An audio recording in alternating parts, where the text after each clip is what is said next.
Cheers everybody, welcome to another episode of Smarty Pints. Today we're going to go over what this is. That's the RIMS system that Alex has on his brew rig. RIMS stands for Recirculating Infusion Mash System. And the point of that is you're heating up your mash via this rather than direct flame, right? Exactly, yeah. It's a really good automated way to do it, so you're not worrying about manually controlling your temperature and then running the risk of having wildly fluctuating temperatures throughout your mash. So it's really a way to dial in your mash and to be able to get a level of repeatability that you can't necessarily find in other ways. So Alex here is going to go over how it works, how he's got it set up on his system, and what he's brewing today. In our last video, where we dissected the RIMS tube, I think I got a little ahead of myself. I was trying to keep the video nice and concise and to the point, and I completely blew past the most fundamental thing, what the hell this contraption is. This is a RIMS tube, stands for Recirculating Infusion Mash System, like Graham had explained. So let's go into greater detail about this guy. What we're doing here is we have our mash tun. We're taking the water from here, down through this pump, up to the mash, or up to the RIMS tube, up through the RIMS, out here, and back into the mash tun. So we're basically just recycling the liquid and recirculating. So, right down here, this big guy, this is the heating element adapter. So, on the other side here, if you remember from that previous video, is where the actual heating element is. It is an ultra low watt density heating element, 120 volts, 1500 watts. So that guy, if you can see this cable down here, this is attached to this guy up here. This is a Johnson Controls A419.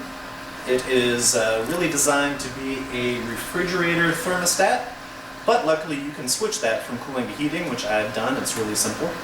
So this guy plugs into the wall, and whatever you're controlling plugs into it.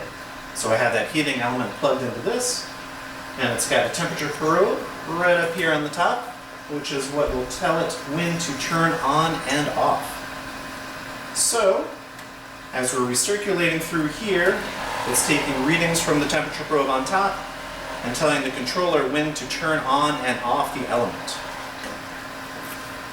Can you zoom in here on this number? I have this set to 154 degrees, which it is reading 154 degrees.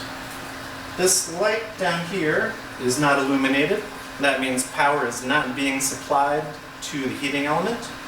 But once that temperature dips to 153, that light will turn on and the power will come on. So let's wait for that to happen.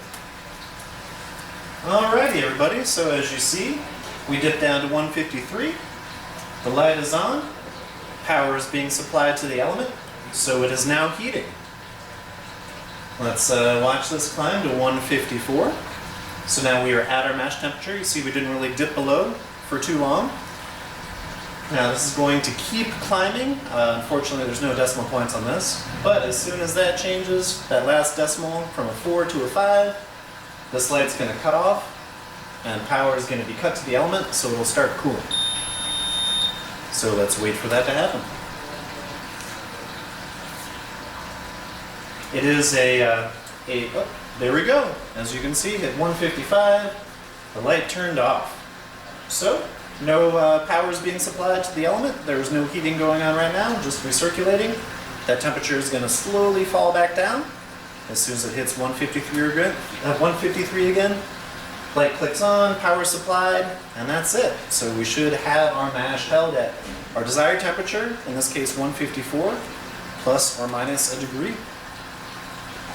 So a lot simpler than, a cooler and having to add hot water to bring your mash temperature up. A lot easier than having it on a burner and having to turn on and off the flame as you're going. Just a really, really nice way to control your mash. So that's it in a nutshell how a RIMS system works. Now real quick, what's the difference between a RIMS and a HERMS? Now, I believe the RIMS is just an outer exterior tube of some sort, or a way to run it through a heating element of some sort. Yep.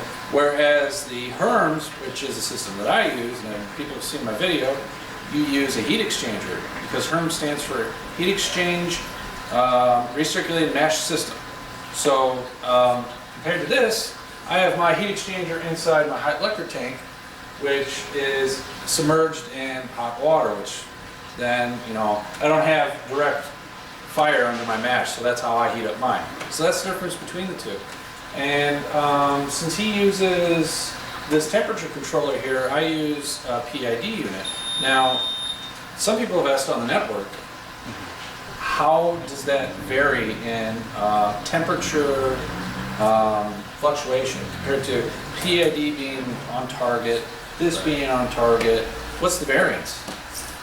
I would think that a PID would give you more accuracy, more precision, but then again, you have to have more knowledge. You have to be able to construct some sort of a control box for these PIDs, have some general knowledge about electric and wiring things up, things like that. The beauty of a system like this is it's almost plug and play. It's very close to it, so it's very simple just to buy a couple pieces, string them together. The PIDs I think are a lot cooler in the respect that they look really sweet, but it does take more effort, more handiness, I guess, to make it work.